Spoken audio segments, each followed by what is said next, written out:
What is up, and welcome into Post Loons episode 17, breaking down Minnesota United's 2-0 home win over Houston Dynamo. And what a win it was in front of 19,600 plus at Allianz Field. The Wonderwall getting to sing Wonderwall once again. What is up? My name is Jeremy Rushing, here to break it all down solo tonight. Of course, that means I will need your assistance, your help, your takes, your questions, your comments. So drop them into the chat, whether you're watching on Twitter, whether you're watching on YouTube.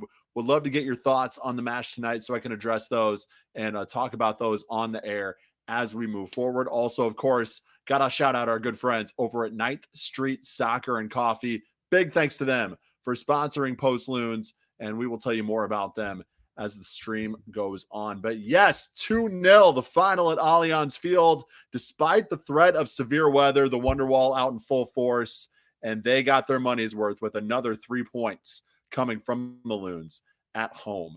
And I'm going to go ahead and jump right into that, into our three things here. My first thing is a person, a player, Robin Lod. 6 points in the last 5 matches for Robin. For my money, in my opinion, he's been Minnesota United's most important player this season, bar none. I don't think that's even close. If you want my quick rankings real quick, Robin Lod would be 1 in terms of most important players.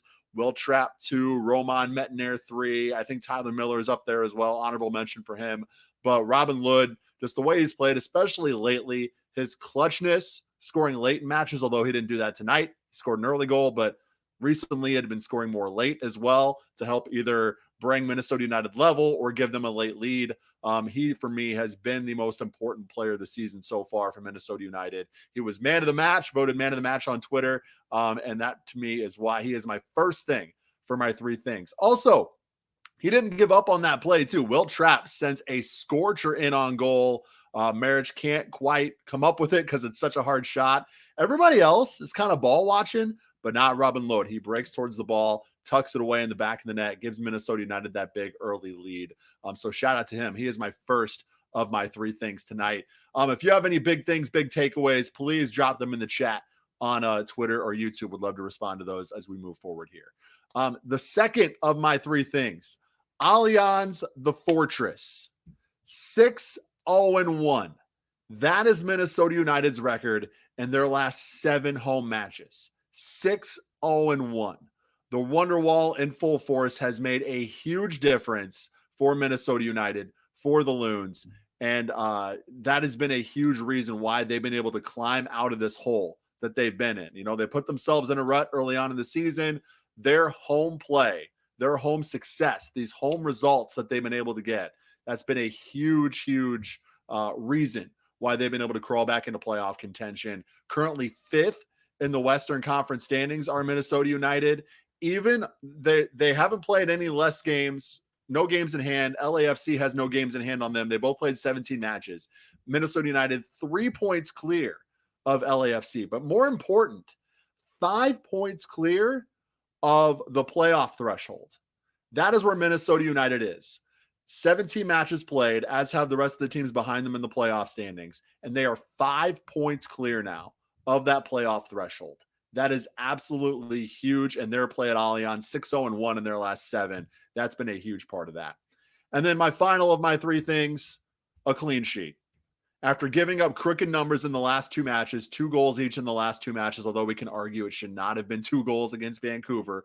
But in any case, after giving up those 2 goals in each of the last 2, Tyler Miller and the Loons defense responded in a big way tonight to keep Houston scoreless. Big clean sheet. You talk about a defense without Michael Boxall as well. I think this particular defense without Boxall is starting to develop its own identity, starting to come into its own a little bit as a unit. And they have done very, very well tonight, keeping that clean sheet. And obviously, you got to keep a clean sheet to give yourself the best chance to win. And they did that tonight. Again, if you are watching, feel free to drop a question or a comment in the chat like Dave Valensky did. Dave says, I will always feel comfortable when we take an early lead. Our goaltending and defense has been top notch. Dave, I cannot argue with you there. I mean, it's so important to get out on the front foot and get that early lead. How many times early on, or even in the midpoint of the season, have we said Minnesota United keeps getting chances, but they can't put one away. And then all of a sudden, against the run of play, you see the other team break a counter and get on the board. That happened numerous times. That's what helped put Minnesota United behind the 8 ball early in the season as well. But they have got out early in a couple of matches in a row now, a few matches in this last couple weeks. And that's been a huge reason why they've had the success they have. Getting out on that front foot, putting the other team on their heels, which allows Adrian Heath to sort of manage the game the way he wants. He's got kind of his substitution rhythm the way he wants it. And getting out to that early lead is a big portion or a big reason why he has that freedom to do so. If you're like Dave and you have a question or comment on tonight's match, please drop it in the chat. Would love to respond to it. But before we get into our game notes here, got to shout out our friends over at 9th Street Soccer and Coffee. I talk about them every time. They are our title sponsors here on Post Loons. You see the nice logo that we have in the corner of the graphic here. 801 South 9th Street in Minneapolis is where you can find our good friends over at 9th Street Soccer and Coffee. They have indoor soccer. They have a coffee shop that is on the way. I'm so excited for that. And they also hold Minnesota United watch parties. Now, they haven't had any recently because they obviously don't have them if there's a home match. And if there's a match on the West Coast that starts at 9:30 p.m., they're not going to have a watch party there. But if there's a road match that starts at a reasonable time, you can bet that 9th Street is probably having a watch party for it. So be on the lookout, 9thstreetmpls.com, at 9th Street MPLS, NINTH Street MPLS on Twitter and Instagram for all things 9th Street Soccer and Coffee. But the big thing they have going right now is pickup soccer. Now, they have single game pickup that you can play for $5 each. That happens Tuesdays, Wednesdays, Thursdays at 7 p.m. Also have a lunchtime pickup too during the day. So if you want to get a little lunchtime workout in, great way to do that and have some fun is to play some pickup soccer. So Tuesdays and Thursdays at noon are the times for lunchtime pickup. Or if you're an avid pickup soccer player and you think you're going to be playing a lot, get that $35 unlimited pickup membership. You can compete in as many of these sessions as you want, $35 a month, flat rate. Just go to 9thstreetmpls.com and go to that Open Sports app as well to get all signed up with 9th Street Soccer and Coffee. 9th Street MPLS in the chat, in the viewership there, watching Post Loons tonight. Love our friends over at 9th Street Soccer and Coffee. Thank you guys so much for sponsoring and supporting Post Loons here. So let's get into the game notes. What happened sort of chronologically in this match to have it play out the way it did? Well, talking about getting out on the front foot.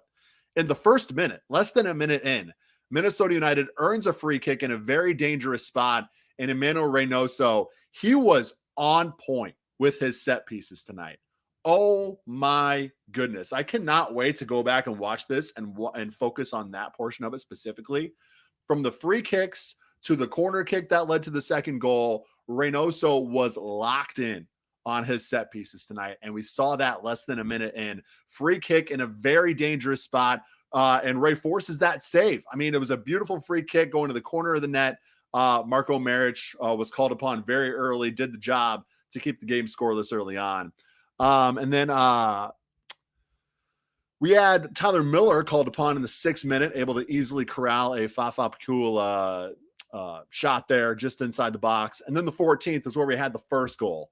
Will Trapp firing a laser right at Maric, but he's unable to hold on to it. I mean, this was such a hard shot from Will Trapp. And when we talk about Will Trapp and his ability to kind of kickstart things in the attack for Minnesota United, I mean, this was like perfectly encapsulated in this one play. Trapp gets the ball in midfield, sends a few dribbles up, fires just an absolute rocket from outside the box. It's right at Maric, but he can't hold on to it, and it's hard to blame him. I mean, this ball, I would love to see how fast that shot actually was. I'm not even going to hazard a guess as to how fast it was. I have no idea, but it was coming in hot. Maric could not handle it. Everybody else was kind of ball watching, but Robin Lod was the one right there, followed the shot, followed the ball, found it right at his feet, tucked it away for the opening goal. And starting on the front foot, like Dave Valensky mentioned earlier in the comments, always feeling more comfortable when you're getting out early. I mean, that makes sense, right? Getting out of the front foot is so huge for momentum and for your standing in the match. And that's what happened in the 14th minute with Minnesota United going up 1-0. 32nd minute, Corey Baird fires from distance for Houston. The ball, it perfectly goes over the outstretched arms of Miller and curls down towards goal. And you're thinking, man, okay, 1-1, here we go, game on. It goes off the crossbar, But the freak out is not over yet after it goes off the crossbar, because after it comes off the crossbar, it actually hits off either the back or the back of Tyler Miller's head. I couldn't see exactly which one it hit off of. And I was sure when that happened that the ball was going to go off of Tyler Miller and into the back of the net. And it was going to be an own goal situation, right? Luckily, that did not happen. Goes off of Miller's back, out over the end line for a corner kick. That was really the last dangerous play of the first half. So as we head into the second now, 58th minute, I will say, before we get to the second half, the first 25, 30 minutes for Minnesota United, they were pretty damn good. Like they played really well in those first 30 or so minutes. But they really seemed to take their foot off the gas over that last 15. They sort of coasted the last quarter hour of that first half. And it almost cost them. There were a few dangerous opportunities for Houston. And luckily, I don't want to say fortunately, because Minnesota United's defense did step up. Tyler Miller did step up. But you do feel a little fortunate if you're a Minnesota United fan, considering that late run, that late barrage that Houston had to go into half, just, to have the lead at half. Honestly, you're feeling pretty good. 58th minute, slow, methodical buildup from the Loons. Adrian Heath really mentioned in the second half, he wanted his team to keep possession, wanted to take advantage of the fact that Houston played a midweek match and Minnesota didn't. They were, in all likelihood on more tired legs. So he really wanted the team to focus on possession, play more side to side, and the team did do that. In the 58th minute, slow, methodical buildup from the Loons ends with Lod firing a low shot off the left foot from just outside the box. It was probably a whisker wide anyway, but Maric did get the slightest fingertip on it to ensure he had it covered. Can't blame him there. Led to a corner. In the 63rd minute, Reynoso sends a beautiful free kick. Talk about Reynoso being on point with his set pieces tonight. In the 63rd, a beautiful free kick on goal, just outside the box. Maric, just an incredible save. Maric on the Houston side did everything he could to keep Houston in this match. He had some incredible saves. And none more important, none better than that one on Reynoso in the 63rd on the free kick. 66th minute, low ball into the box, finds a streaking Houston player. Did not see who it was. I thought this was going to be the equalizer for sure. Houston had Minnesota beat on the counterattack there.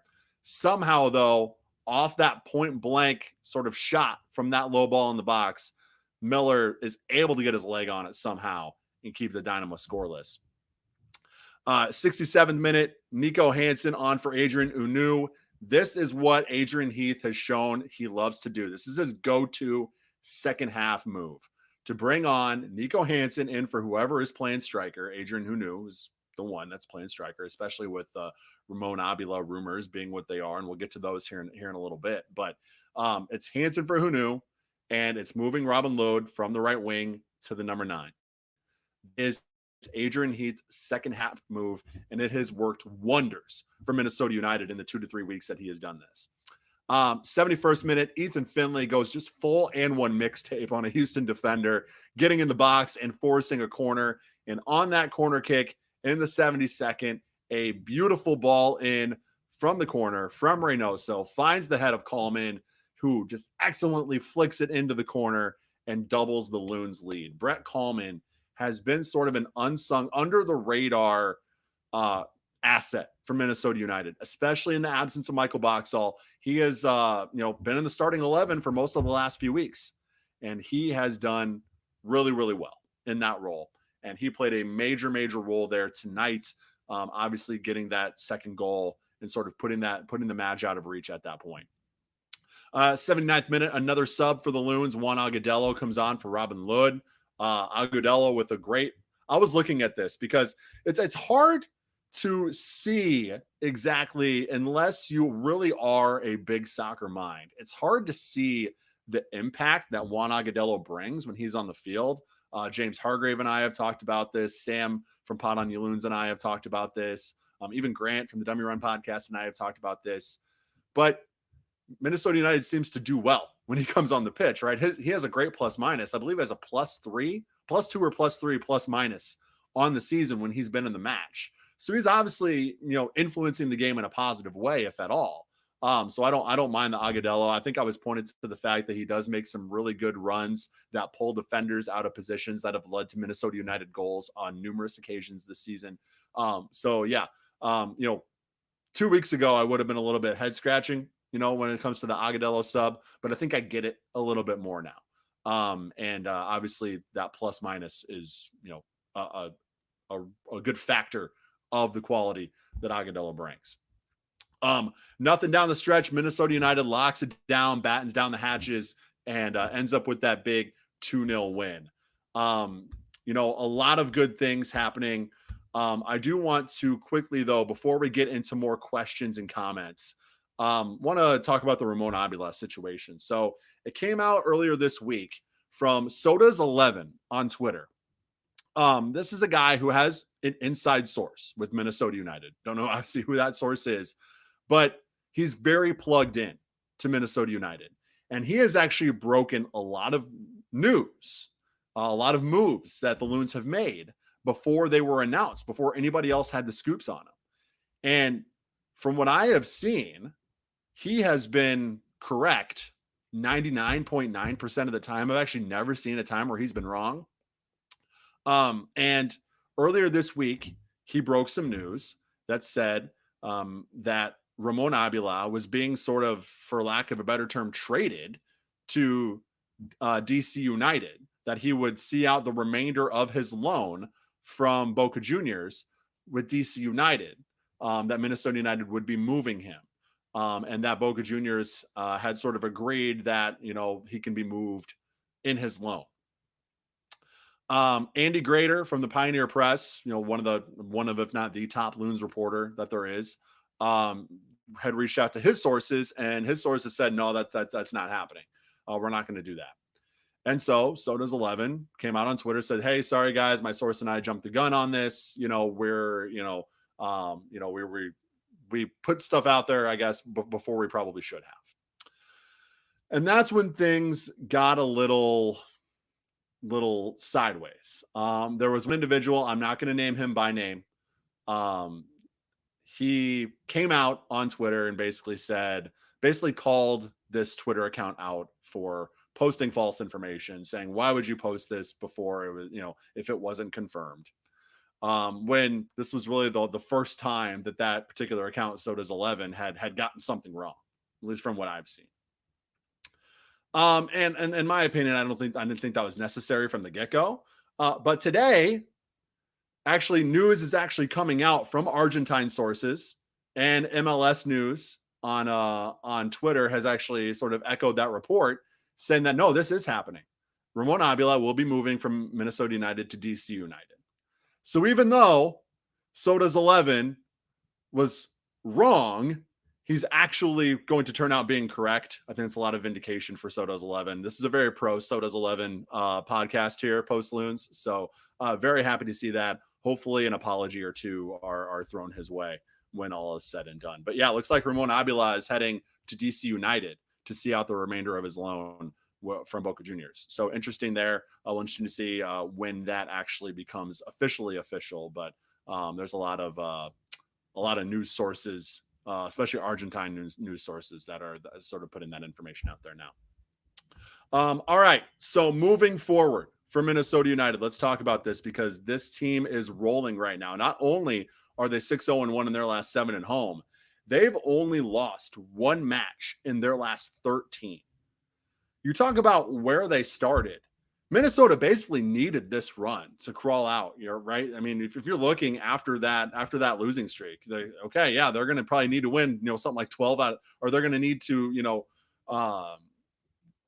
they're going to need to get results in 12 out of their next 13 games in order for them to crawl out of this. Well, they've done that. Only one loss in their last 13, 6-0-1 in their last 7 at home. This team is streaking right now. And a lot of this, especially lately, has been done without Franco Fragapane, who is still out with the thigh injury. We still haven't got necessarily a firm timeline on that. So that's huge to have one of your most influential players out. That, to me, is also what signifies the importance of Robin Lod, how important he is to this team, because even with one of your other, really, really quality players, one of your best starters, one of your most influential players, even with him out due to injury, you can put together this run that Minnesota United has had. From Seattle to Portland to LA to Vancouver to now, you're talking about, I'm trying to do the math here, 3, 6, 9, 10, 11 points in that stretch. That's huge. That's absolutely huge. So it's going to be huge for momentum moving forward because they will have a test next Saturday. They have another off week here next Saturday at LA Galaxy, and then the following Tuesday at San Jose, and then back home against SKC on August 21st. So a big stretch here from Minnesota, just more of a measuring stick. Great to have another week off to continue to rest, continue to make sure you're healthy, have your optimal 11 out there for when you take on LA Galaxy in a big home match. First time, I believe, LA Galaxy have come to Allianz since the 2019 playoff game, which we know how that went. So that is going to be a little bit of revenge on the mind of Minnesota United when LA Galaxy come to Allianz next Saturday night. If you have any more questions or comments, feel free to drop them in the chat. We do have one here from Cindy Hoffbeck. Says, I think Brett Coleman should have been man of the match tonight. I wouldn't have argued if it was Brent Coleman. I think a lot of people who live locally here sort of, feel certain things about Brett Coleman in terms of, wanting to see him do the best he can and sort of wanting to see those accolades go his way because he is that local kid and there's that local pride factor, right? He played well tonight, both on defense and offense, getting that second goal. So yeah, I wouldn't have argued with Coleman. I also think it's hard to argue against Robin Lod too. Any more questions or comments, feel free to drop them in the chat on Twitter or YouTube. Also give us a thumbs up if you're watching on YouTube as well. That is huge for our placement on YouTube. Going to stick around for a couple more minutes.